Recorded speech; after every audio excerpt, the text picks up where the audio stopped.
আপনারা কি কখনো ভেবেছেন মহাভারতের সেই ব্যক্তি যাকে গোটা দুনিয়া শুধু একজন কপট এবং ষড়যন্ত্রকারী হিসেবে চেনে তার হৃদয়েও এমন কোনো রহস্য লুকিয়ে থাকতে পারে যা শুনলে স্বয়ং শ্রীকৃষ্ণের চোখ থেকেও জল বেরিয়ে আসে? মহাভারতের যুদ্ধ শেষ হয়ে গিয়েছিল। কুরুক্ষেত্রের সেই রক্তাক্ত মাটিতে এখন আপাত শান্তি, কিন্তু সেই শান্তির পেছনে লুকিয়েছিল অসংখ্য যোদ্ধার রক্ত, অপূর্ণ স্বপ্ন আর ভেঙে যাওয়া সম্পর্কের যন্ত্রণা।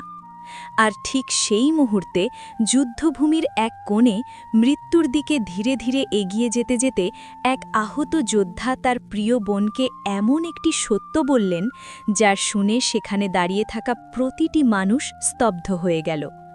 বলা হয়, সেই সত্য শুনে স্বয়ং দ্বারকাধীশ যোগেশ্বর শ্রীকৃষ্ণের চোখ থেকেও জল গড়িয়ে পড়েছিল। সেই ব্যক্তিটি ছিলেন গান্ধারের রাজকুমার, কৌরবদের মামা, মহাভারতের সবচেয়ে রহস্যময় চরিত্র শকুনি। আজকের এই পর্বে আমরা জানব সেই ভয়ানক এবং হৃদয় বিদারক সত্যটি, যা শকুনি মৃত্যুর আগে তার বোন গান্ধারীকে বলেছিলেন, যা মহাভারতের গল্পকে সম্পূর্ণ নতুনভাবে দেখতে বাধ্য করে।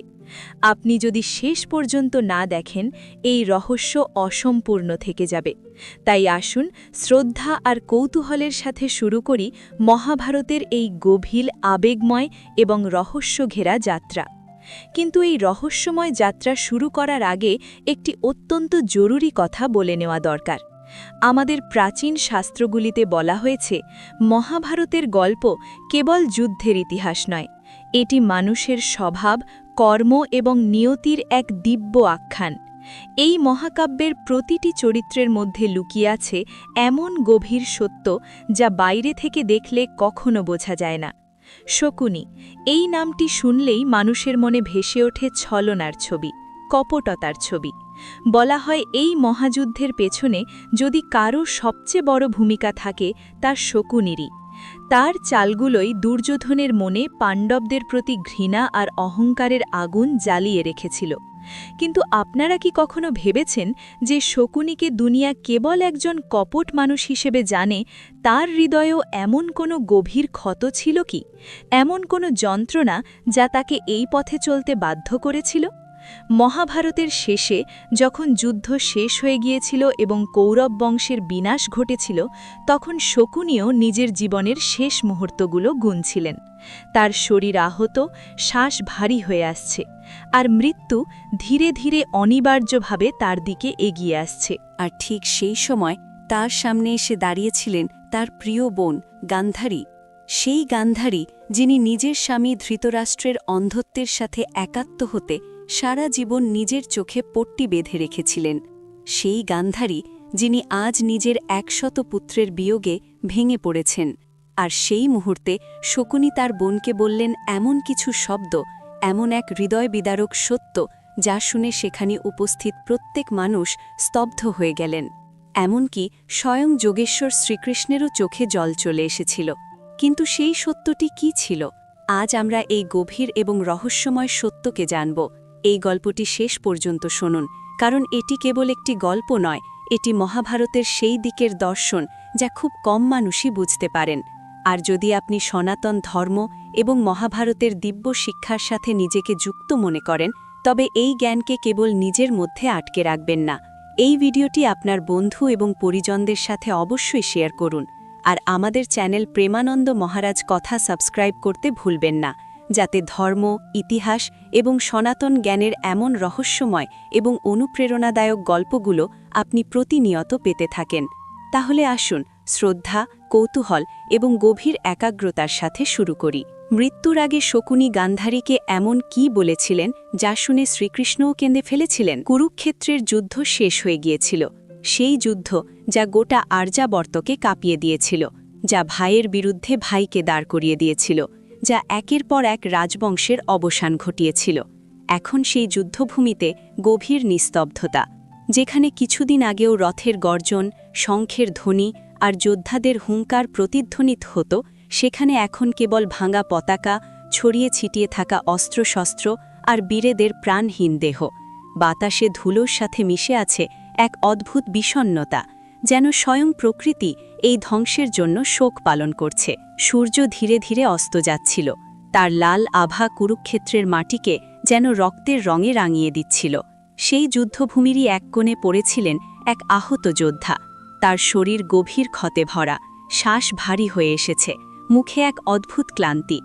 তিনি কোনো সাধারণ যোদ্ধা ছিলেন না, তিনি ছিলেন গান্ধারের রাজকুমার, কৌরবদের মামা, মহাভারতের সবচেয়ে রহস্যময় চরিত্র শকুনি।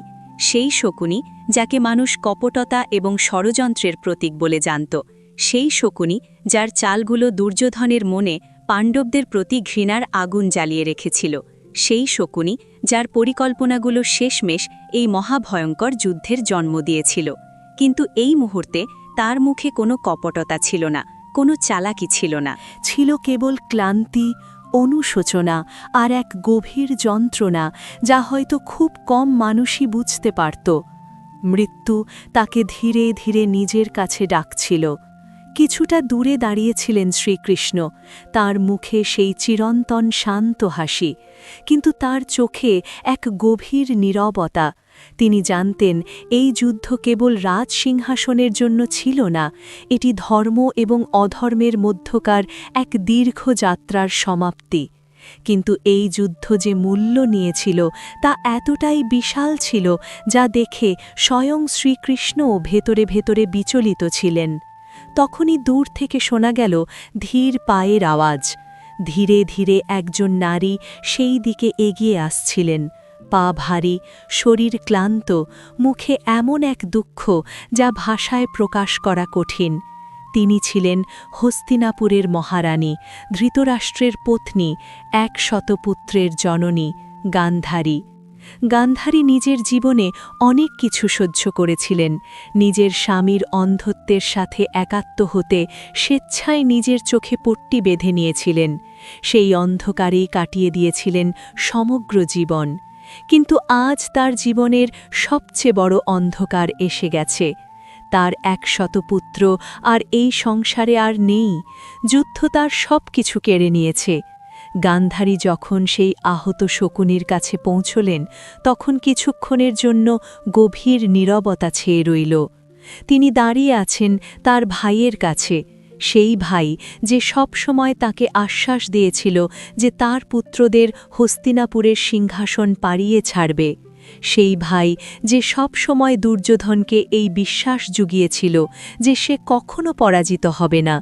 কিন্তু আজ সব কিছু শেষ।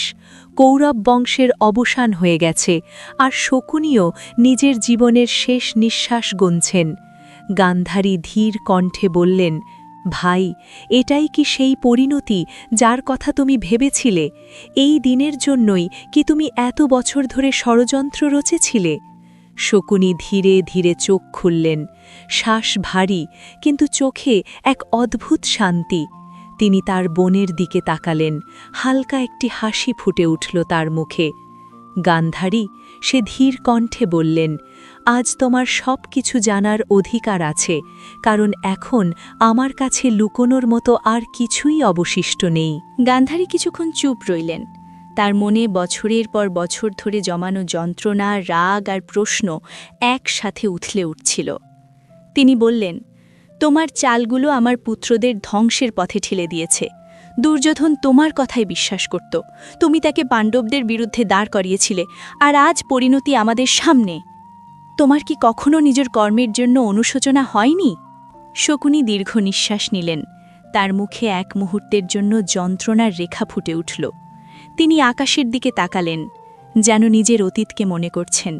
তারপর ধীর কণ্ঠে বললেন, গান্ধারী, যা কিছু হয়েছে তা কেবল ক্ষমতার লালসা ছিল না, তার পেছনে এমন এক সত্য লুকিয়ে আছে যা আজ পর্যন্ত কেউ জানেনি। গান্ধারী চমকে উঠলেন, বললেন, কোন সত্য? শকুনি কিছুক্ষণ চুপ রইলেন, শ্বাস আরও ধীর হয়ে আসছে, কিন্তু তার চোখে এখন এক গভীর গাম্ভীর্য। সেই সময় সেখানে দাঁড়িয়ে থাকা শ্রীকৃষ্ণও এগিয়ে এলেন। তিনি শান্তভাবে শকুনির দিকে তাকিয়ে আছেন, যেন তিনি জানতেন এখন কোনো বড় রহস্য উন্মোচিত হতে চলেছে। শকুনি ধীরে ধীরে দৃষ্টি কৃষ্ণের দিকে তুললেন, তার চোখে এক অদ্ভুত চমক। বাসুদেব, তিনি ধীর কণ্ঠে বললেন, আপনি তো সব জানেন, কিন্তু আজ এই সত্য আমার বোনেরও জানা উচিত। কৃষ্ণ নীরব রইলেন, কিছু বললেন না। গান্ধারীর হৃদয় দ্রুত স্পন্দিত হতে লাগল।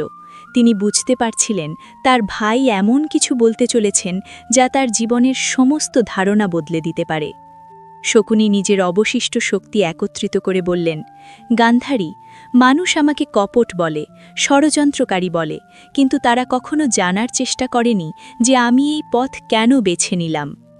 তিনি কিছুক্ষণ চোখ বন্ধ করে রাখলেন, যেন নিজের অতীতের কোনো গভীর ক্ষতকে মনে করছেন। তারপর বললেন, আজ আমি তোমাকে সেই সত্য বলতে চলেছি যা আমার জীবনের দিক বদলে দিয়েছিল, সেই সত্য যা আমাকে সেটাই বানিয়ে দিয়েছে যাকে দুনিয়া শকুনি নামে জানে। তার কথা শুনে গান্ধারী স্তব্ধ হয়ে গেলেন।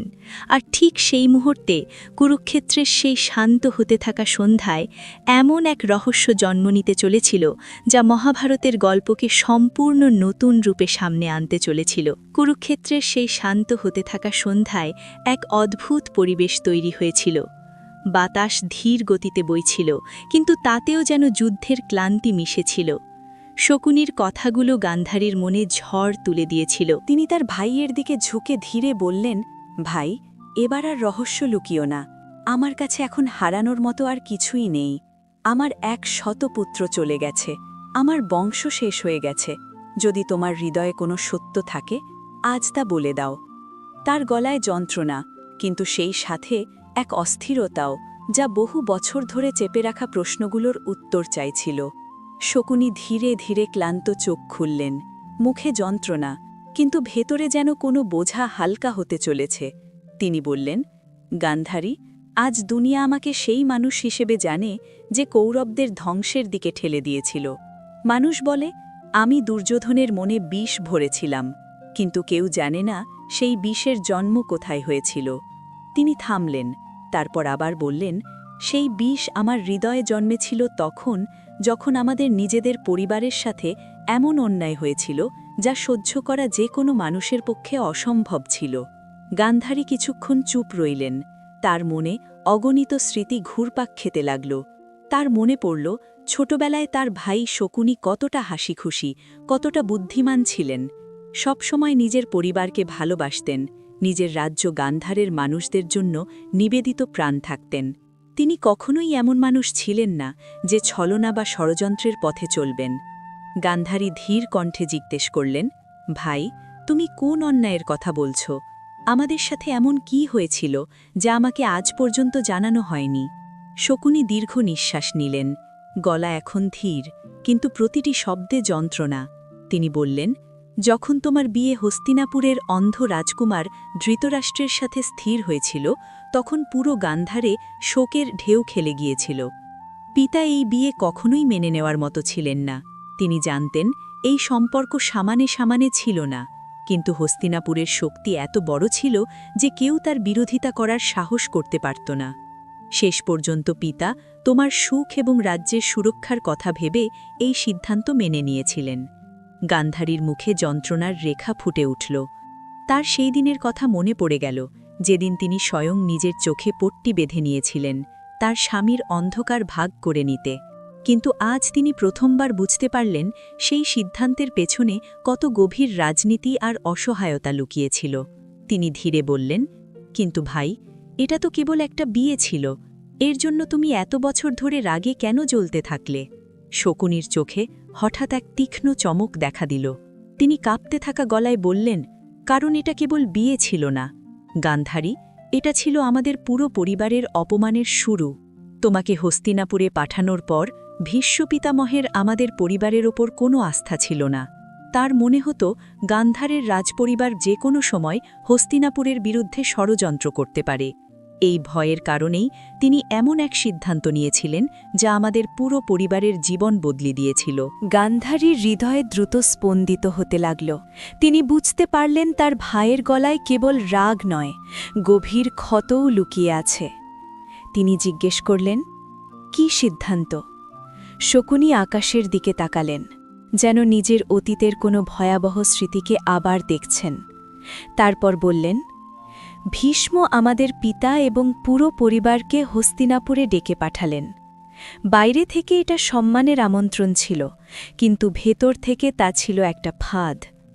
আমরা হস্তিনাপুরে পৌঁছতেই আমাদের রাজপ্রাসাদে নয়, একটি অন্ধকার কারাগারে বন্দি করে ফেলা হলো। আমাদের সাথে অপরাধীদের মতো ব্যবহার করা হলো। বলা হলো এটা হস্তিনাপুরের সুরক্ষার জন্য। গান্ধারীর শরীরের শিহরণ দৌড়ে গেল। তিনি স্তব্ধ হয়ে রইলেন। তিনি কখনো কল্পনাও করেননি যে তার বিয়ের পর তার নিজের পরিবারের সাথে এমন কিছু হয়েছিল। তার গলা কেঁপে উঠল। ভাই, এটা কিভাবে সম্ভব? আমাকে তো কখনো কেউ কিছু জানায়নি। শকুনির মুখে এক তিক্ত হাসি ফুটে উঠল। তিনি বললেন, তোমাকে এই জন্য জানানো হয়নি, কারণ তোমাকে সত্য থেকে দূরে রাখাই সবার জন্য সহজ ছিল। সেই কারাগারে আমাদের পিতা, আমাদের ভাইরা, পুরো পরিবার ধীরে ধীরে ক্ষুধা আর অপমানে ভেঙে পড়তে লাগল। আমাদের প্রতিদিন এতটুকুই খাবার দেওয়া হতো যে আমরা মরি না, কিন্তু বাঁচতেও যেন না পারি। এটা ধীরে ধীরে মৃত্যুর দিকে ঠেলে দেওয়ার উপায় ছিল। গান্ধারীর ঠোঁট কেঁপে উঠল। তার চোখে বাঁধা পট্টির পেছনে জল বইতে শুরু করেছিল। তিনি বুঝতে পারছিলেন যে তার জীবনের পুরো সত্যিটাই তার কাছ থেকে লুকিয়ে রাখা হয়েছিল। তিনি ধীর কণ্ঠে বললেন, ভাই, তারপর কি হল? শকুনির শ্বাস আরও ভারী হয়ে গেল, কিন্তু তিনি তার কথা চালিয়ে গেলেন। বললেন, ধীরে ধীরে আমাদের পরিবারের লোকেরা একে একে মরতে শুরু করল। ক্ষুধা, অপমান আর বন্দিদশা তাদের ভেঙে দিয়েছিল। পিতা এইসব দেখে ভেতরে ভেতরে জ্বলছিলেন, কিন্তু সেই অন্ধকার কারাগারে আমাদের কাছে না ছিল কোনো শক্তি আর না ছিল কোনো সহায়। তিনি থামলেন, তারপর আবার বললেন, সেই সময় পিতা এমন একটি সিদ্ধান্ত নিলেন যা আমার জীবনের দিক চিরকালের জন্য বদলে দিল। গান্ধারীর হৃদয় এখন ভয় আর কৌতূহলে ভরে গিয়েছিল। তিনি বুঝতে পারছিলেন যে তার ভাইয়ের কথার পেছনে এমন কোনো রহস্য আছে যা মহাভারতের পুরো ইতিহাসকে বদলে দিতে পারে। আর কুরুক্ষেত্রের সেই শান্ত হতে থাকা সন্ধ্যায় মৃত্যুর কাছাকাছি দাঁড়িয়ে থাকা শকুনি এখন সেই ভয়াবহ সত্য প্রকাশ করতে চলেছিলেন যা তার হৃদয়ে প্রতিশোধের আগুন জ্বালিয়ে দিয়েছিল। কুরুক্ষেত্রের মাটিতে সন্ধ্যা আরও গভীর হয়ে আসছিল। সূর্য এখন প্রায় অস্ত গেছে। আকাশে লাল আভা ধীরে ধীরে ফিকে হয়ে আসছে। সেই নিস্তব্ধতার মাঝেই গান্ধারী তার আহত ভাই শকুনির কাছে দাঁড়িয়ে তার মনে ওঠা প্রশ্নগুলো তাকে ভেতর থেকে বিচলিত করছে। তিনি কখনো ভাবেননি তার বিয়ের পেছনে এত গভীর যন্ত্রণা লুকিয়ে থাকতে পারে।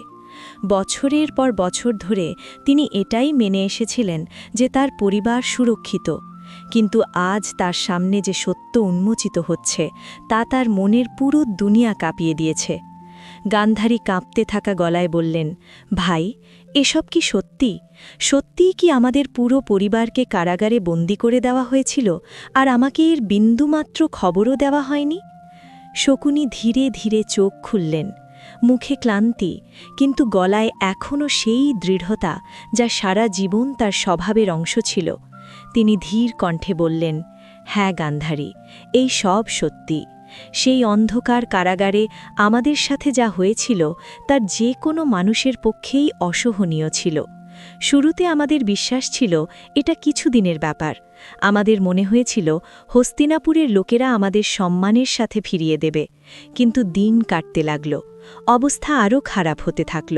প্রতিদিন সামান্য একটুখানি খাবার দেওয়া হতো, এতটুকুই যে আমরা বেঁচে থাকি, কিন্তু আমাদের শক্তি ধীরে ধীরে শেষ হয়ে যায়। এটা কোনো বন্দিদশা ছিল না, এটা ছিল ধীরে ধীরে মৃত্যুর দিকে ঠেলে দেওয়া। গান্ধারীর হৃদয়ে তীব্র যন্ত্রণা জেগে উঠল।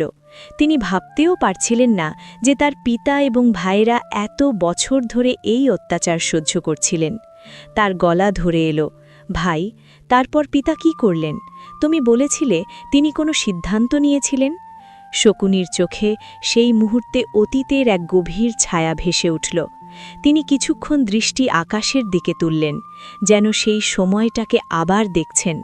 তারপর বললেন, এক রাতে পিতা আমাদের সবাইকে নিজের কাছে ডাকলেন। সেই সময় পর্যন্ত আমরা সবাই খুব দুর্বল হয়ে পড়েছিলাম, এতটাই দুর্বল যে ঠিকমতো দাঁড়াতে পারতাম না। কিন্তু সেই রাতে পিতার চোখে এক অদ্ভুত দৃঢ়তা ছিল। তিনি আমাদের বললেন, হস্তিনাপুর আমাদের কখনো বাঁচিয়ে রাখবে না। তাদের উদ্দেশ্য ছিল আমাদের পুরো পরিবার ধীরে ধীরে শেষ হয়ে যাক, যাতে গান্ধারের শক্তি চিরকালের জন্য দুর্বল হয়ে পড়ে। গান্ধারীর মনে যেন বিদ্যুৎ খেলে গেল। তিনি ধীরে বললেন, কিন্তু এটা তো চরম নিষ্ঠুরতা ছিল, এমনটা কিভাবে হতে পারে? শকুনি তিক্ত হাসির সাথে উত্তর দিলেন, রাজনীতিতে নিষ্ঠুরতা কোনো নতুন ব্যাপার নয় বোন। সেই সময় হস্তিনাপুর নিজের শক্তি নিয়ে খুব সতর্ক ছিল। তাদের ভয় ছিল যদি কখনো গান্ধার তাদের বিরুদ্ধে দাঁড়িয়ে যায় তবে তাদের জন্য তা বড় সংকট হয়ে উঠতে পারে। তাই তারা নিশ্চিত করতে চেয়েছিল যে আমাদের বংশ ধীরে ধীরে শেষ হয়ে যাক। শকুনি কিছুক্ষণ চুপ হয়ে গেলেন, শ্বাস আরও ভারী, কিন্তু কথা এখনও স্পষ্ট। সেই রাতে পিতা আমাদের সবাইকে দেখে বললেন, এখন আমাদের কাছে কেবল একটাই পথ বেঁচে আছে। যদি আমরা সবাই এভাবেই ক্ষুধার জ্বালায় মরে যাই তবে আমাদের নামও ইতিহাসে হারিয়ে যাবে। কিন্তু যদি আমাদের মধ্যে কেউ একজনও বেঁচে থাকে তবে সে এই অন্যায়কে কখনো ভুলবে না, একদিন এর উত্তর অবশ্যই দেবে। গান্ধারীর শরীরে শিহরণ দৌড়ে গেল। তিনি ধীরে জিজ্ঞেস করলেন, তারপর পিতা কি সিদ্ধান্ত নিলেন? শকুনির চোখে যন্ত্রণার এক গভীর রেখা ফুটে উঠল। তিনি ধীর কণ্ঠে বললেন, পিতা এই সিদ্ধান্ত নিলেন যে আমাদের সবার মধ্যে থেকে কেবল একজন বেঁচে থাকবে। এক মুহূর্তের নীরবতা, আর সেই একজন ছিলাম আমি। গান্ধারীর হৃদয় যেন থমকে গেল। তিনি স্তব্ধ হয়ে রইলেন। তার বিশ্বাসই হচ্ছিল না যে তার ভাইকে এত ভয়াবহ সিদ্ধান্তের সম্মুখীন হতে হয়েছিল। তিনি কাঁপতে থাকা গলায় বললেন, ভাই, এটা কিভাবে সম্ভব হলো? বাকি সবাই? শকুনির গলা ভারী হয়ে গেল। তিনি বললেন, পিতা আদেশ দিলেন যেটুকু সামান্য খাবার আমরা পেতাম তা কেবল আমাকে দেওয়া হোক। তিনি বললেন, যদি আমরা সবাই সেই খাবার ভাগ করে খাই তাহলে আমরা সবাই ধীরে ধীরে মারা যাব, কিন্তু যদি সেই খাবার কেবল একজনকে দেওয়া হয় তাহলে হয়তো সে বেঁচে থাকতে পারবে, আর সেই মানুষটি আমাদের পুরো পরিবারের যন্ত্রণা আর অপমানের প্রতিশোধ নেবে। এটা শুনে গান্ধারীর ঠোঁট কাঁপতে লাগল। তার চোখ থেকে অবিরাম জল বইছিল। তিনি বললেন, তার মানে আমার পিতা এবং আমার সব ভাইয়েরা তারা নিজেদের ভাগের খাবার তোমাকে দিয়ে দিয়েছিল? শকুনি ধীরে মাথা নাড়লেন। তার চোখেও ভিজে ভাব চকচক করতে শুরু করেছিল। তিনি ভারী কণ্ঠে বললেন, হ্যাঁ গান্ধারী, তারা নিজে অভুক্ত থেকে আমাকে বাঁচিয়ে রেখেছিল। প্রতিদিন আমি দেখতাম আমার সামনে আমার নিজের ভাইয়েরা ধীরে ধীরে দুর্বল হয়ে যাচ্ছে। তাদের চোখে যন্ত্রণা, কিন্তু মুখে এক অদ্ভুত আশা। তারা চাইতো আমি বেঁচে থাকি আর একদিন এই অন্যায়ের জবাব দিই। কুরুক্ষেত্রের হাওয়া এখন আরও ঠান্ডা হয়ে গিয়েছিল। সেই মুহূর্তে সেখানে উপস্থিত প্রতিটি মানুষের মনে এক গভীর যন্ত্রণা ভরে গিয়েছিল। গান্ধারী তার ভাইয়ের গল্প শুনে ভেতর থেকে ভেঙে পড়েছিলেন। সন্ধ্যা আরও গভীর হয়ে এসেছে। সূর্য পুরোপুরি অস্ত গেছে। আকাশে হালকা অন্ধকার ছড়াতে শুরু করেছে। দূরে কোথাও আহত সৈনিকদের ক্ষীণ গোঙানি শোনা যাচ্ছে। কিন্তু গান্ধারী, শকুনি আর শ্রীকৃষ্ণ যেখানে ছিলেন সেখানে যেন সময় থমকে গিয়েছিল। গান্ধারীর মনের ভেতরে জমতে থাকা যন্ত্রণা এখন আর ভাষায় প্রকাশ করা সম্ভব হচ্ছিল না। তিনি কখনো কল্পনাও করেননি যে তাঁর বিয়ের পর নিজের পরিবারের সাথে এত ভয়াবহ ঘটনা ঘটে গেছে। তার মন বারবার ভাবছিল, যদি সেই সময় তিনি এই সত্যিটা জানতে পারতেন তাহলে হয়তো তার জীবনের মোড় অন্যদিকে ঘুরে যেত। গান্ধারী চোখের জল আটকে ধীর গলায় বললেন, ভাই, আমি ভাবতেও পারছি না যে আমাদের পিতা আর ভাইয়েরা এমন আত্মত্যাগ করেছিলেন। আমি সেই সময় হস্তিনাপুরের প্রাসাদে ছিলাম, কিন্তু এসবের বিন্দু বিসর্গও টের পাইনি। তারা কি একবারও আমার নাম নেননি? তাদের কি আমার কথা মনে পড়েনি? তার গলায় যেমন যন্ত্রণা তেমনি এক গভীর অপরাধ বোধ। তার মনে হচ্ছিল তিনি অজান্তেই নিজের পরিবারের কষ্ট থেকে দূরে রয়ে গেছেন। শকুনি ক্লান্ত গলায় বললেন, গান্ধারী, তারা তোমার নাম অনেকবার নিয়েছিলেন। পিতা প্রায়ই বলতেন, আমাদের মেয়ে হস্তিনাপুরের মহারানী, তাই তার এসব নিয়ে কোনো চিন্তা থাকা উচিত নয়। তারা চাইতেন যেন তোমার জীবন যেন সব দুঃখ থেকে দূরে থাকে। পিতা এটাও বলেছিলেন, যদি তুমি এই সত্যিটা জানতে পারো তাহলে তোমার মন ভেঙে যাবে আর তোমার গোটা জীবনটাই সেই যন্ত্রণায় কেটে যাবে। তাই তিনি সিদ্ধান্ত নিয়েছিলেন যে এই গোপন কথাটা কেবল আমাদের মাঝেই থাকবে। গান্ধারীর মনে এখন অনুশোচনার আগুন জ্বলতে শুরু করেছে। তিনি ভাবছিলেন তার পরিবার তার জন্য এত বড় আত্মত্যাগ করে গেল, আর তিনি বছরের পর বছর ধরে সেই যন্ত্রণার কথা জানতেই পারলেন না। তিনি ভারী গলায় জিজ্ঞেস করলেন, তারপর কি হলো ভাই? যখন আমাদের সব ভাইয়েরা একে একে চলে গেলেন, তখন তুমি কিভাবে এসব সহ্য করলে? শকুনি কিছুক্ষণের জন্য চুপ করে রইলেন। তার চোখে সেই কারাগারের ভয়াবহ স্মৃতিগুলো যেন আবার জীবন্ত হয়ে উঠল।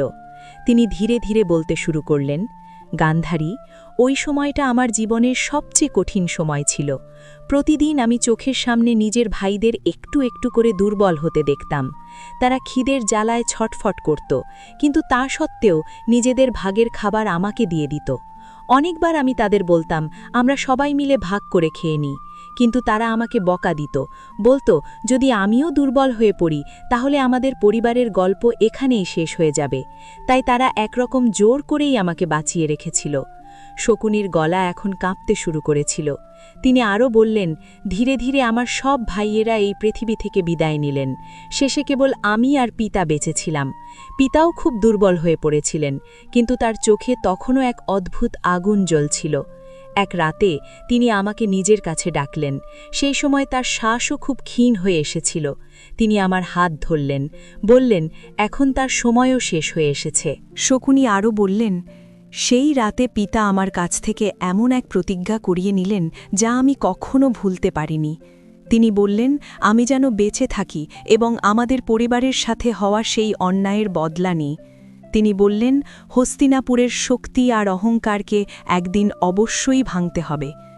গান্ধারী স্তব্ধ হয়ে শুনছিলেন। তিনি ধীর গলায় জিজ্ঞেস করলেন, এই কারণেই কি তুমি দুর্যোধনকে পাণ্ডবদের বিরুদ্ধে দাঁড় করিয়েছিলে?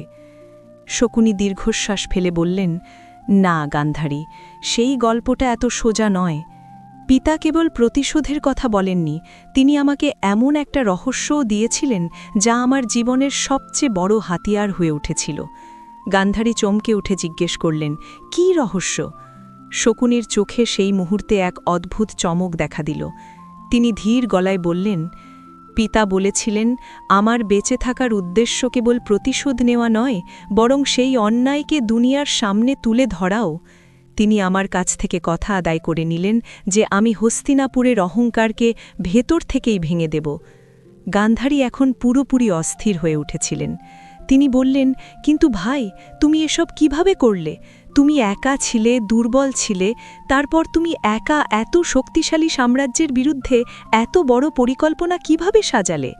শকুনি ম্লান হেসে উত্তর দিলেন, কারণ পিতা আমার কাছ থেকে কেবল প্রতিজ্ঞাই নেননি, তিনি আমাকে এমন একটা উপায়ও বাতলে দিয়েছিলেন যা আমার প্রতিটি চালকে সফল করতে পারত। গান্ধারীর কৌতূহল আরও বেড়ে গেল। তিনি জিজ্ঞেস করলেন, সেই উপায়টা কী ছিল? শকুনি কিছুক্ষণের জন্য চোখ বন্ধ করলেন, যেন সেই শেষ মুহূর্তটাকে মনে করার চেষ্টা করছেন যখন তার পিতা তার হাতে সেই রহস্য তুলে দিয়েছিলেন। তারপর ধীর গলায় বললেন, সেই উপায় ছিল ওই পাশাগুলো যা দিয়ে আমি গোটা মহাভারতের মোড় ঘুরিয়ে দিয়েছিলাম। এ কথা শুনে গান্ধারী স্তব্ধ হয়ে গেলেন।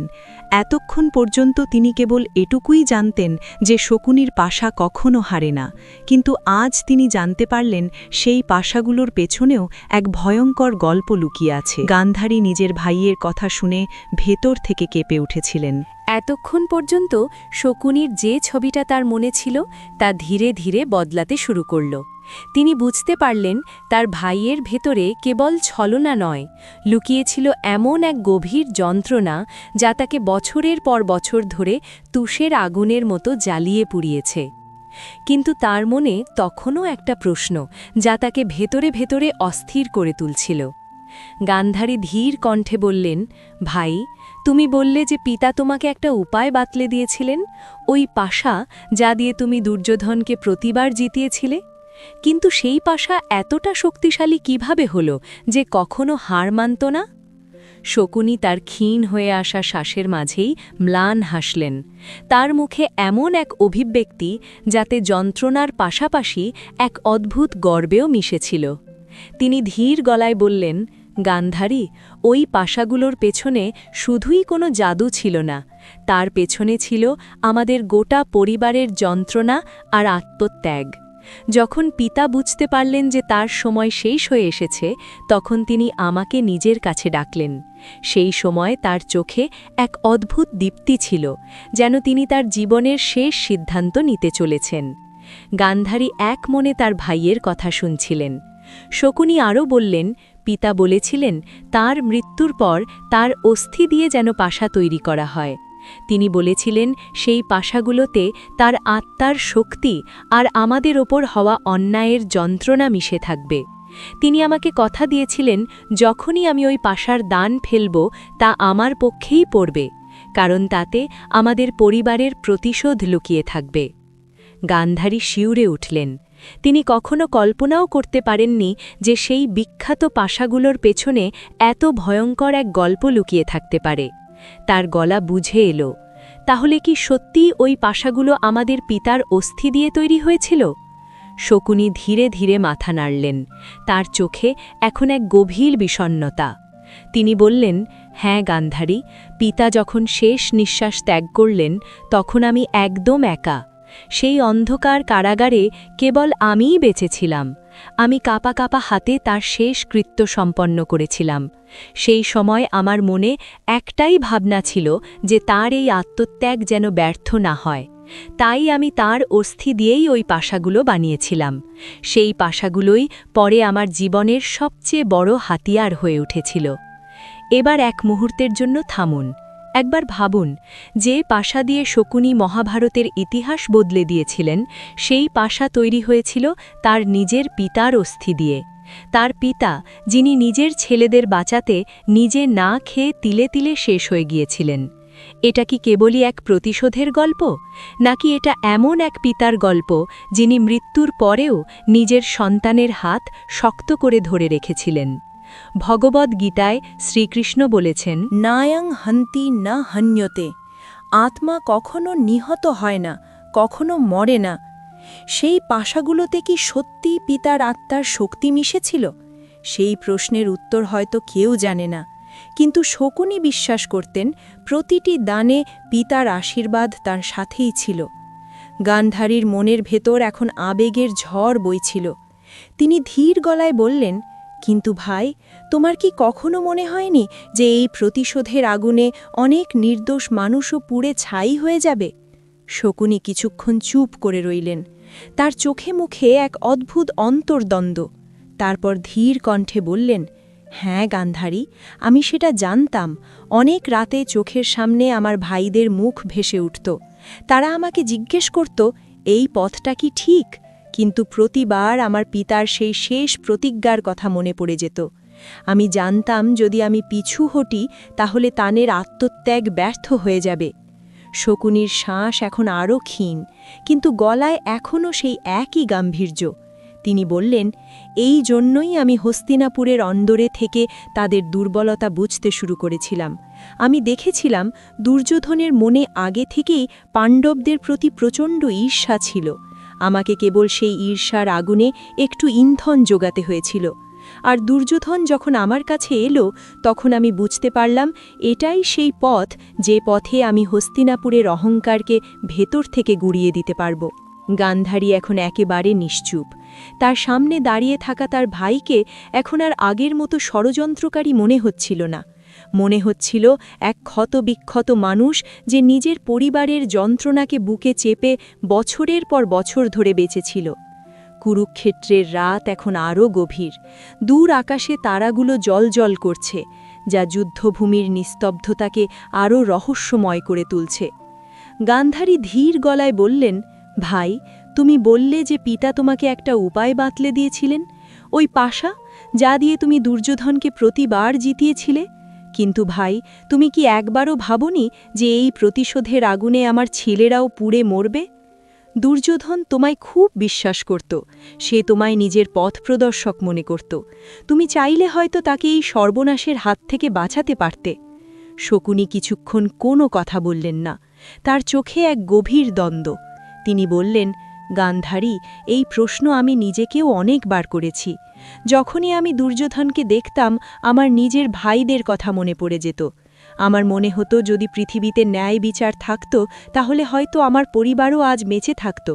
কিন্তু পরক্ষণেই আমি দেখতাম যে হস্তিনাপুরের অহংকার কতটা গভীরে প্রথিত। দুর্যোধন কেবল সেই অহংকারের একটা অংশ মাত্র। গান্ধারীর মনের অস্থিরতা আরও বেড়ে গেল। তিনি বললেন, কিন্তু দুর্যোধন তো কেবল একজন যুবক ছিল, তার ভেতরে উচ্চাকাঙ্ক্ষা ছিল, কিন্তু সে তো তোমার কথা অন্ধের মতো বিশ্বাস করত। তুমি বোঝালে হয়তো এই যুদ্ধ আটকানো যেত। শকুনি দীর্ঘশ্বাস ফেললেন। তার গলা আগের চেয়েও অনেক বেশি ক্লান্ত শোনাচ্ছিল। তিনি বললেন, হয়তো সেটা সম্ভব ছিল, কিন্তু গান্ধারী, সেই সময় আমি কেবল একজন ভাই ছিলাম না, আমি সেই প্রতিজ্ঞার বোঝাও বয়ে বেড়াচ্ছিলাম যা আমি পিতার কাছে করেছিলাম। আমার মনে কেবল একটাই জেদ ছিল, হস্তিনাপুরের দম্ভ চূর্ণ করতে হবে। আর আমি এটাও জানতাম সেই দম্ভ ততক্ষণ ভাঙবে না যতক্ষণ না তাদের নিজেদের বংশ চোখের সামনে ধ্বংস হয়ে যায়। গান্ধারীর মুখের যন্ত্রণার রেখাগুলো আরও গভীর হয়ে উঠল। তিনি বললেন, তাহলে কি আমার ছেলেরা কেবল তোমার প্রতিশোধের হাতিয়ার হয়ে গিয়েছিল? এই প্রশ্ন শুনে শকুনি কিছুক্ষণ চুপ হয়ে রইলেন। তার চোখ ছলছল করে উঠল। তিনি ধীর গলায় বললেন, না গান্ধারী, এমনটা নয়। আমি তোমার ছেলেদের ভালোবাসতাম। দুর্যোধন আমার কাছে কেবল একটা ঘুঁটি ছিল না, সে আমার ভাগ্নে ছিল। অনেকবার আমি তাকে বোঝানোর চেষ্টাও করেছি, কিন্তু তার ভেতরের অহংকার আর উচ্চাকাঙ্ক্ষা এতটাই গভীর হয়ে গিয়েছিল যে তাকে থামানো কঠিন হয়ে পড়েছিল। শকুনি আরও বললেন, যখন পাণ্ডব আর কৌরবদের মধ্যে উত্তেজনা বাড়তে লাগল, তখন আমি বুঝতে পারলাম এই লড়াই এখন আর কোনো একজন মানুষের হাতে নেই। এই প্রসঙ্গে ভগবদ্গীতার একটি শ্লোকের কথা আপনা আপনিই মনে পড়ে যায়। শ্রীকৃষ্ণ অর্জুনকে বলেছিলেন, ন কর্তৃত্বং ন কর্মাণি লোকস্য সৃজতি প্রভুঃ ন কর্মফলসংযোগং স্বভাবস্তু প্রবর্তাতে। অর্থাৎ ঈশ্বর মানুষের কর্তৃত্ব, কর্ম বা কর্মফল সৃষ্টি করেন না, এসব চলে মানুষের নিজস্ব স্বভাব অনুযায়ী। শকুনিও তার স্বভাব অনুযায়ী চলেছিলেন। পিতার কাছে করা প্রতিজ্ঞাই তার স্বভাবে পরিণত হয়ে গিয়েছিল, আর সেই স্বভাবই তাকে শেষ পর্যন্ত এই পরিণতির দিকে টেনে এনেছিল। কুরুক্ষেত্রের সেই গভীর রাতে গল্পের আরও একটি অধ্যায় শুরু হতে চলেছিল। গান্ধারী শান্ত হয়ে তার ভাইয়ের কথা শুনছিলেন। তার ভেতরে রাগ আর দুঃখ দুটোই কাজ করছিল, কিন্তু সেই সাথে তিনি বুঝতে পারছিলেন তার ভাই এখন নিজের জীবনের বোঝা নামিয়ে হালকা হতে চাইছেন। তিনি ধীর কণ্ঠে বললেন, কিন্তু ভাই, তোমার পাশা, তোমার চাল, এসব তো সেই যুদ্ধকে আরও ভয়ঙ্কর করে তুলেছিল। শকুনি ম্লান হেসে বললেন, হ্যাঁ গান্ধারী, কথাটি সত্যি। যে আগুন আগে থেকেই জ্বলছিল, আমি কেবল তাতে হাওয়া দিয়েছিলাম। কিন্তু হয়তো তুমি এটা জেনে অবাক হবে যে সেই সময় আমি আরও একজনের উপস্থিতি অনুভব করতে শুরু করেছিলাম। এমন একজন মানুষ যিনি এই গোটা খেলাটাকে আমার চেয়েও গভীরভাবে বুঝতে পারছিলেন। গান্ধারী চমকে উঠে জিজ্ঞেস করলেন, কে? শকুনি ধীরে ধীরে মাথা ঘুরিয়ে শ্রীকৃষ্ণের দিকে তাকালেন। শ্রীকৃষ্ণ তখনও শান্তভাবে দাঁড়িয়ে, কিন্তু তার মুখে স্পষ্ট গাম্ভীর্য। শকুনি ধীর কণ্ঠে বললেন, তিনি ছিলেন বাসুদেব শ্রীকৃষ্ণ। আমি খুব তাড়াতাড়ি বুঝতে পেরেছিলাম যে এই যুদ্ধের গতিপ্রকৃতি কেবল আমার পরিকল্পনা দিয়ে নির্ধারিত হচ্ছে না। কোথাও না কোথাও শ্রীকৃষ্ণ এই পুরো ঘটনা প্রবাহকে সেই দিকেই চালিত করছিলেন যেখানে শেষে ধর্মেরই জয় হওয়ার কথা। এ কথা শুনে গান্ধারী স্তব্ধ হয়ে গেলেন। তিনি ধীর গলায় বললেন, তাহলে কি তুমি জানতে যে শেষে কৌরবদের হার হবে? শকুনি দীর্ঘশ্বাস ফেলে বললেন, হ্যাঁ, এটা আমি বুঝতে পেরেছিলাম, কারণ যখনই আমি পাশার দান ফেলতাম আমার মনে হতো কোনো এক অদৃশ্য শক্তি এই গোটা খেলাটাকে আমার চেয়েও বড় কোনো উদ্দেশ্যের জন্য পরিচালনা করছে। কুরুক্ষেত্রের সেই গভীর রাতে এই কথা শুনে চারপাশের পরিবেশ আরও রহস্যময় হয়ে উঠল। গান্ধারী বুঝতে পারছিলেন তার ভাইয়ের গল্প কেবল প্রতিশোধের গল্প ছিল না, বরং এটা ছিল সেই নিয়তির গল্প যা ধীরে ধীরে সবাইকে মহাভারতের যুদ্ধের দিকে টেনে নিয়ে যাচ্ছিল। গান্ধারী তার ভাই শকুনির পাশে বসেছিলেন। তার মনে কেবল রাগ নয়, ছিল এক গভীর কৌতূহল। তিনি বুঝতে পারছিলেন শকুনির জীবনের শেষ সত্যটি এখনও সামনে আসা বাকি। তিনি ধীর গলায় বললেন, ভাই, তুমি এইমাত্র বললে যে তুমি আগেই বুঝতে পেরেছিলে এই যুদ্ধের পরিণাম কি হতে চলেছে। যদি তুমি জানতেই যে কৌরবরা হেরে যাবে, তাহলে দুর্যোধনকে তুমি সেই পথে এগোতে দিলে কেন? শকুনি ধীরে ধীরে চোখ খুললেন। শ্বাস এখন খুব ক্ষীণ, কিন্তু গলায় এখনও সেই গভীর গাম্ভীর্য। তিনি বললেন, গান্ধারী, কখনো কখনো মানুষ পরিণতি মর্মান্তিক হবে জেনেও সেই পথেই পা বাড়ায়, কারণ সেই পথে হাঁটাই তার নিয়তি হয়ে দাঁড়ায়। আমার সাথেও ঠিক এটাই হয়েছিল। যখন আমি প্রথমবার শ্রীকৃষ্ণকে দেখলাম, তখন বুঝতে পেরেছিলাম যে এটা কেবল রাজাদের যুদ্ধ নয়, এটা সময়ের এক বিরাট পালাবদল, যেখানে প্রতিটি মানুষ কেবল নিজের নিজের ভূমিকা পালন করে চলেছে। গান্ধারী মাথা নিচু করলেন। তার মনে প্রশ্ন জাগতে শুরু করল, সত্যিই কি এসব আগে থেকেই ঠিক করা ছিল? শকুনি আরও বললেন, যখন দুর্যোধন আমাকে প্রথমবার বলেছিল যে সে পাণ্ডবদের কখনো হস্তিনাপুরের ভাগ দেবে না, তখন আমি তার কথার মাঝে সেই অহংকার দেখতে পেয়েছিলাম যা চিরকাল হস্তিনাপুরের শাসকদের মধ্যে ছিল। আমার মনে হলো হয়তো এটাই সেই মুহূর্ত যখন ইতিহাস নিজের পুনরাবৃত্তি করতে চলেছে। কিন্তু সেই সময় আমি এটাও জানতাম যে এই খেলায় কেবল আমি একা নই, কোথাও না কোথাও শ্রীকৃষ্ণও এই গোটা লীলাটা বুঝতে পারছেন। গান্ধারী ধীর গলায় বললেন, তাহলে কি তোমার একবারও মনে হয়নি যে এই খেলা থেকে তোমার বেরিয়ে আসা উচিত? শকুনি ম্লান হেসে উত্তর দিলেন, অনেকবার মনে হয়েছিল, কিন্তু প্রতিবার আমার পিতার সেই শেষ দৃষ্টির কথা মনে পড়ে যেত। তার চোখের সেই যন্ত্রণা আমাকে কখনো শান্ত থাকতে দিত না। আমি জানতাম যদি আমি পিছু হটি তাহলে তার আত্মত্যাগ ব্যর্থ হয়ে যাবে। তাই সেই মুহূর্তে আমার যেটা ঠিক মনে হয়েছিল আমি সেটাই করেছিলাম। কিছুক্ষণের জন্য সেখানে নেমে এলো গভীর নীরবতা। সেই নীরবতা ভেঙে শকুনি আবার ধীর গলায় বললেন, কিন্তু গান্ধারী, আমার জীবনের সবচেয়ে বড় রহস্যটা এখনও বাকি। এমন এক সত্যি যা আমি আজ পর্যন্ত কাউকে বলিনি, এমনকি দুর্যোধনকেও না। গান্ধারী চমকে উঠে জিজ্ঞেস করলেন, এমন কি সত্যি ভাই? শকুনি ধীরে ধীরে মাথা ঘুরিয়ে শ্রীকৃষ্ণের দিকে তাকালেন। শ্রীকৃষ্ণ তখনও শান্তভাবে দাঁড়িয়ে, কিন্তু তার চোখে এক গভীর গাম্ভীর্য, যেন তিনি জানতেন এরপর কি বলা হবে। শকুনি কাঁপা গলায় বললেন, গান্ধারী, তুমি সব সময় ভেবেছ যে আমি কেবল আমার পিতা আর ভাইদের প্রতিশোধ নেওয়ার জন্যই এসব করছিলাম। কথাটা আংশিক সত্যি, কিন্তু এটাই পুরো সত্যি নয়। আসল সত্যিটা এর চেয়েও অনেক গভীর। এটাই হলো মহাভারতের সবচেয়ে বড় সেই মুহূর্ত, যে মুহূর্তটির জন্য এতগুলো বছর ধরে অপেক্ষা করা হয়েছে। শকুনি এবার সেই চূড়ান্ত সত্যটা প্রকাশ করতে চলেছেন। গান্ধারীর বুকের ধুকপুকানি আরও বেড়ে গেল। শকুনি আরও বললেন, যেদিন আমি বুঝতে পেরেছিলাম যে এই যুদ্ধ অবশ্যম্ভাবী, সেদিন আমি এটাও বুঝে গিয়েছিলাম যে এই যুদ্ধের পর গোটা পৃথিবী বদলে যাবে। পুরনো অহংকার, পুরনো অন্যায়, পুরনো ব্যবস্থা সব ভেঙে চুরমার হয়ে যাবে। কিন্তু এই পরিবর্তনের মূল্য অনেক বড় হতে চলেছিল। গান্ধারী কম্পিত কণ্ঠে জিজ্ঞেস করলেন, তাহলে কি তুমি এটা বলতে চাইছ যে তুমি এই সব জেনে শুনে হতে দিয়েছ? শকুনি ধীরে মাথা নাড়লেন এবং বললেন, হ্যাঁ, কারণ আমার মনে হয়েছিল হয়তো এটাই সেই পথ যা দিয়ে সংসার এক নতুন সূচনা পাবে। এ কথা শুনে গান্ধারীর ভেতরে যেন ঝড় উঠল। তিনি বললেন, কিন্তু ভাই, এই নতুন সূচনার মূল্য আমার ১০০ পুত্রের জীবন কেন হল? শকুনি কিছুক্ষণের জন্য চুপ করে রইলেন। তার চোখে এখন জল চিকচিক করছে। তিনি খুব ধীর গলায় বললেন, কারণ গান্ধারী, এই যুদ্ধে কেবল তোমার পুত্ররাই মারা যায়নি, এই যুদ্ধে আমার জীবনও শেষ হয়ে গেছে। আমি যা কিছু করেছি তার বোঝা আমি বছরের পর বছর ধরে আমার হৃদয়ে বয়ে বেড়াচ্ছি। এই কথা বলতে বলতে শকুনির কণ্ঠস্বর আরও ক্ষীণ হয়ে এলো, কিন্তু তার কথায় এখন এমন এক যন্ত্রণা ফুটে উঠল যা সেখানে উপস্থিত প্রতিটি মানুষের হৃদয় স্পর্শ করল।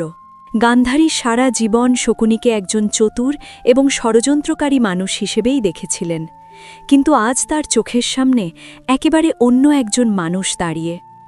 এমন এক ভাই যিনি বছরের পর বছর ধরে নিজের ভেতরে এক ভারী বোঝা নিয়ে বেঁচেছিলেন। শকুনির শ্বাস এখন খুব ধীর, কিন্তু তার চোখে এখনও সেই গভীরতা, যা কোনো অসম্পূর্ণ সত্য প্রকাশ করার জন্য ব্যাকুল। গান্ধারী মৃদু কণ্ঠে বললেন, ভাই, তোমার কথাগুলো শুনে আমার মনে অনেক প্রশ্ন জাগছে। তুমি বললে তোমার জীবনের সবচেয়ে বড় রহস্য এখনও বাকি আছে। যদি আজ তুমি তা না বলো, তাহলে হয়তো এই যন্ত্রণা চিরকাল আমার হৃদয়ে থেকে যাবে। দয়া করে আমাকে সেই সত্যটা বলে দাও। তার কণ্ঠে এক বনের আকুতি, আর সেই আকুতির মাঝে মিশে আছে বছরের পর বছর ধরে জমে থাকা যন্ত্রণা। শকুনি কিছুক্ষণের জন্য নীরব রইলেন, যেন নিজের জীবনের প্রতিটি মুহূর্তকে এক এক করে স্মরণ করছেন। তারপর তিনি ধীরে ধীরে বললেন, গান্ধারী, যখন আমি হস্তিনাপুরে এসেছিলাম তখন আমার মনে কেবল একটাই উদ্দেশ্য ছিল, নিজের পরিবারের অপমানের প্রতিশোধ নেওয়া। কিন্তু যত সময় কাটতে লাগল, আমি বুঝতে পারলাম যে এই লড়াই কেবল দুটো পরিবারের নয়, এই লড়াই সেই ব্যবস্থারও যা বছরের পর বছর ধরে অন্যায় আর অহংকারের উপর টিকেছিল। গান্ধারী মন দিয়ে তার ভাইয়ের কথা শুনলেন। শকুনি বলতে থাকলেন, যখন আমি প্রথমবার পাণ্ডবদের দেখলাম, তখন আমি অনুভব করলাম যে তাদের মধ্যে সেই নম্রতা আর ধৈর্য আছে যা একজন সত্যিকারের শাসকের মধ্যে থাকা উচিত। আর যখন দুর্যোধনকে দেখলাম, তখন তার মধ্যে সেই জেদ আর অহংকার দেখলাম যা একসময় হস্তিনাপুরের শাসকদের মধ্যে ছিল। সেই সময় আমার সামনে এক কঠিন প্রশ্ন এসে দাঁড়িয়েছিল, আমার কি কেবল নিজের প্রতিশোধের জন্য কাজ করা উচিত, নাকি সেই পরিবর্তনের অংশ হওয়া উচিত যা সময় নিজে চাইছিল? গান্ধারী কিছুক্ষণের জন্য স্তব্ধ হয়ে রইলেন। তিনি ধীরে ধীরে বললেন, তাহলে কি তুমি এটা বলতে চাইছো যে তুমি জেনে শুনেই ঘটনাগুলোকে সেই দিকে যেতে দিয়েছিলে? শকুনি খুব শান্ত কণ্ঠে উত্তর দিলেন, হ্যাঁ গান্ধারী, কারণ সেই সময় আমি বুঝতে পেরেছিলাম যে যদি এই যুদ্ধ না হয়, তবে হস্তিনাপুরের অহংকার কোনো দিন ভাঙবে না, আর যতক্ষণ পর্যন্ত সেই অহংকার বেঁচে থাকবে, ততক্ষণ এই পৃথিবীতে ন্যায় আর ধর্মের প্রতিষ্ঠা সম্ভব হবে না। এ কথা শুনে গান্ধারীর মনে এক নতুন যন্ত্রণার জন্ম হল। তিনি বললেন, কিন্তু ভাই, এই সিদ্ধান্তের মূল্য অনেক বড় ছিল। আমার 100 পুত্রের জীবন শেষ হয়ে গেল। তোমার কি কখনো এটা ভেবে কষ্ট হয়নি? শকুনির চোখে সেই মুহূর্তে গভীর আর্দ্রতা ফুটে উঠল। তিনি ধরা গলায় বললেন, গান্ধারী, তুমি এটা ভেবো না যে আমার এই কাজের জন্য কোনো অনুশোচনা নেই। রোজ রাতে যখন আমি একা হতাম, তখন তোমার পুত্রদের মুখ আমার মনে পড়ে যেত। আমি বুঝতে পারতাম যে এই খেলায় সবচেয়ে বড় যন্ত্রণা তোমাকেই সহ্য করতে হবে, আর এই কারণেই আমি আমার জীবনের প্রতিটি দিন এক বিশাল অপরাধ বোধের সাথে কাটিয়েছি। কিছুক্ষণের জন্য সেখানে গভীর নিস্তব্ধতা নেমে এলো। সেই নিস্তব্ধতার মাঝে শকুনি আবার বললেন, কিন্তু আরও একটা সত্য আছে যা আমি কখনো কাউকে বলিনি। গান্ধারী কৌতূহল আর ভয় মেশানো কণ্ঠে জিজ্ঞেস করলেন, কোন সত্য? শকুনি ধীরে ধীরে মাথা ঘুরিয়ে শ্রীকৃষ্ণের দিকে তাকালেন। কৃষ্ণ তখনও শান্তভাবে দাঁড়িয়ে আছেন, কিন্তু তার চোখে এমন এক করুণা যা সেই মুহূর্তের গাম্ভীর্যকে আরও বাড়িয়ে দিচ্ছিল। শকুনি ধীর গলায় বললেন, গান্ধারী, এই যুদ্ধের আগেই আমি আভাস পেয়ে গিয়েছিলাম যে শেষ পর্যন্ত পাণ্ডবদেরই জয় হবে, কারণ তাদের সাথে কেবল তাদের শক্তি নয়, স্বয়ং শ্রীকৃষ্ণের পথপ্রদর্শন ছিল। আর যেখানে শ্রীকৃষ্ণ থাকেন, সেখানে শেষ পর্যন্ত ধর্মেরই জয় হয়। গান্ধারী অবাক হয়ে বললেন, তাহলে তুমি দুর্যোধনকে এই সত্য কেন জানাওনি? শকুনির চোখে এক গভীর বিষণ্ণতা। তিনি বললেন, কারণ দুর্যোধন সেই সত্যকে গ্রহণ করার জন্য প্রস্তুত ছিল না। তার অহংকার এতটাই প্রবল ছিল যে যদি আমি তাকে এই কথা বলতাম, তাহলে হয়তো সে আমাকেই নিজের শত্রু ভেবে নিত। তাই আমি নীরব থাকাই শ্রেয় বলে করেছিলাম। পরিবেশ এখন আরও গম্ভীর হয়ে উঠল। শকুনির শ্বাস এখন নিতে কষ্ট হচ্ছে, কিন্তু তিনি জানতেন তার কাছে এখন খুব কম সময় বাকি। তিনি নিজের সমস্ত শক্তি সঞ্চয় করে বললেন, গান্ধারী, এবার সেই শেষ সত্য শোনার জন্য প্রস্তুত হও, যা আমি এত বছর ধরে আমার হৃদয়ে লুকিয়ে রেখেছিলাম। কুরুক্ষেত্রের সেই রাতে সব কিছু যেন থমকে গিয়েছিল। বাতাসও ধীর হয়ে গেছে, যেন প্রকৃতিও সেই কথাটি শোনার অপেক্ষায় ছিল। শকুনির শ্বাস এখন অত্যন্ত ক্ষীণ, কিন্তু তার প্রতিটি শব্দে এক অদ্ভুত স্পষ্টতা। তিনি বললেন, গান্ধারী, আমার জীবনের সবচেয়ে বড় বোঝা এটা ছিল না যে আমি যুদ্ধকে উস্কে দিয়েছি। আমার সবচেয়ে বড় বোঝা এটা ছিল যে আমি সব কিছু বুঝতে পেরেও সেই পথ থেকে পিছিয়ে আসতে পারিনি। আমি জানতাম এই যুদ্ধ হাজার হাজার মানুষের জীবন কেড়ে নেবে। আমি এটাও জানতাম এতে তোমার পুত্ররাও বাঁচতে পারবে না, কিন্তু তবুও আমি সেই পথেই চলতে লাগলাম, কারণ আমার মনে হয়েছিল এখন এই মহাকালকে আর কেউ রুখতে পারবে না। গান্ধারীর চোখ দিয়ে অনবরত জল বইছিল। তিনি ভারী কণ্ঠে বললেন, ভাই, তোমার কি নিজের কাজের জন্য কখনো অনুশোচনা হয়নি? শকুনি ধীরে মাথা নিচু করলেন। তিনি বললেন, অনুশোচনা? এটাই তো আমার জীবনের সবচেয়ে বড় সঙ্গী হয়েছিল। গান্ধারী, যখনই আমি একা হতাম আমার ভাইদের মুখ দেখতে পেতাম। তারা আমাকে জিজ্ঞেস করত তাদের আত্মত্যাগ কি সত্যিই ন্যায় প্রতিষ্ঠার জন্য ছিল, নাকি কেবল আমার ক্ষোভ মেটানোর জন্য। সেই প্রশ্নগুলোর উত্তর আমার কাছে কখনো ছিল না। কিছুক্ষণের জন্য গভীর নীরবতা। সেই নীরবতার মাঝেই শকুনি আবার বললেন, কিন্তু আজ আমি তোমাকে আরও একটা সত্য বলতে চাই। এটা সেই সত্য যা আমি বছরের পর বছর ধরে নিজের হৃদয়ে লুকিয়ে রেখেছিলাম। আমি কেবল হস্তিনাপুরের উপর প্রতিশোধ নেওয়ার জন্যই এসব করিনি। এর পেছনে আরও একটা কারণ ছিল। গান্ধারী অবাক হয়ে বললেন, আর সেই কারণটা কি ছিল? শকুনি তার নিস্তেজ হয়ে আসা দৃষ্টি শ্রীকৃষ্ণের দিকে তুললেন। তারপর বললেন, কারণ আমি বুঝতে পেরেছিলাম যে এই যুগের অবসান হতে চলেছে। জগতে অন্যায় আর অহংকার এতটা বেড়ে গিয়েছিল যে তাকে শেষ করতে একটা বড় পরিবর্তনের প্রয়োজন ছিল। আর এই পরিবর্তন কোনো বড় লড়াই ছাড়া সম্ভব ছিল না। আমি ভাবলাম, যদি এই যুদ্ধ হতেই হয় তাহলে অন্তত তার সমাপ্তি যেন ধর্মের জয়ের মাধ্যমেই হয়। গান্ধারী স্তব্ধ হয়ে গেলেন।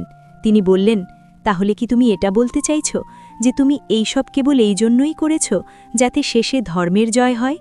শকুনি ধীরে ধীরে বললেন, হয়তো, অথবা হয়তো এটাই কেবল আমার নিয়তি ছিল। কিন্তু একটা কথা নিশ্চিত, এই যুদ্ধে আমি যতটা হারিয়েছি ততটা হয়তো অন্য কেউ হারায়নি। তিনি আরও বললেন, আমি আমার পিতাকে হারিয়েছি, নিজের ভাইদের হারিয়েছি, নিজের রাজ্যকে হারিয়েছি, আর শেষে আমি আমার ভাগ্নেদেরও হারিয়ে ফেললাম। দুর্যোধন আমার কাছে কেবল দাবার ঘুণি ছিল না, সে আমার রক্তের অংশ ছিল।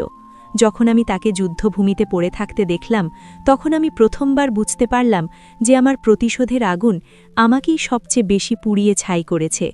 গান্ধারী ততক্ষণে পুরোপুরি ভেঙে পড়েছিলেন। তিনি ধরা গলায় বললেন, ভাই, যদি এই সব সত্যিই হয় তাহলে তুমি আমাকে আগে কেন জানাওনি? শকুনি ম্লান হেসে বললেন, কারণ সেই সময় তুমি একজন মা ছিলে, আর আমি তোমার হৃদয়কে আর বেশি কষ্ট দিতে চাইনি। তারপর তিনি ধীরে ধীরে দৃষ্টি শ্রীকৃষ্ণের দিকে ফেরালেন এবং বললেন, বাসুদেব, এবার সময় এসে গেছে এই সব কিছুর অবসান হওয়ার। আমি যা কিছু করেছি তার জন্য আমি কারও কাছে ক্ষমা চাই না, কিন্তু যদি এই পুরো খেলায় কোথাও কোনো সত্য থেকে থাকে তবে তা এটাই যে আমিও কালের এই লীলার কেবল একটি নিমিত্ত মাত্র ছিলাম। শ্রীকৃষ্ণ তখনও শান্তভাবে দাঁড়িয়ে, কিন্তু তার চোখে গভীর করুণা।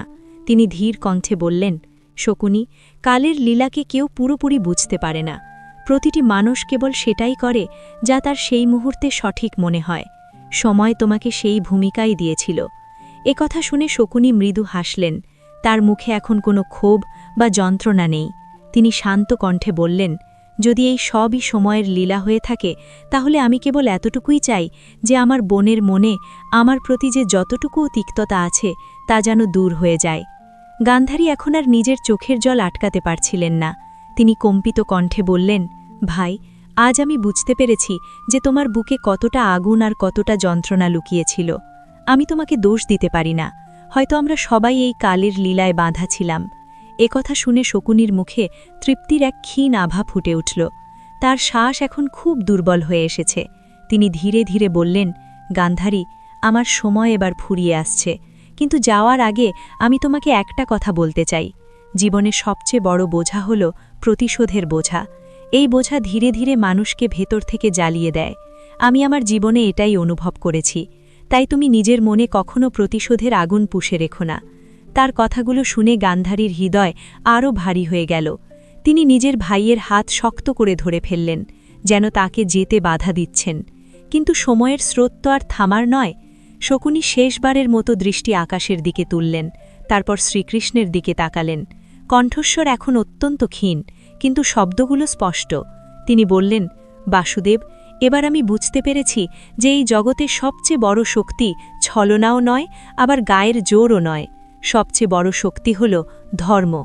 এ কথা শুনে শ্রীকৃষ্ণের চোখে করুণার এক হালকা ঝলক ফুটে উঠল। কারণ তিনি দেখলেন এমন একজন মানুষ যিনি নিজের জীবনের সমস্ত ভুলগুলো বুঝতে পেরে এই সংসার থেকে বিদায় নিচ্ছেন।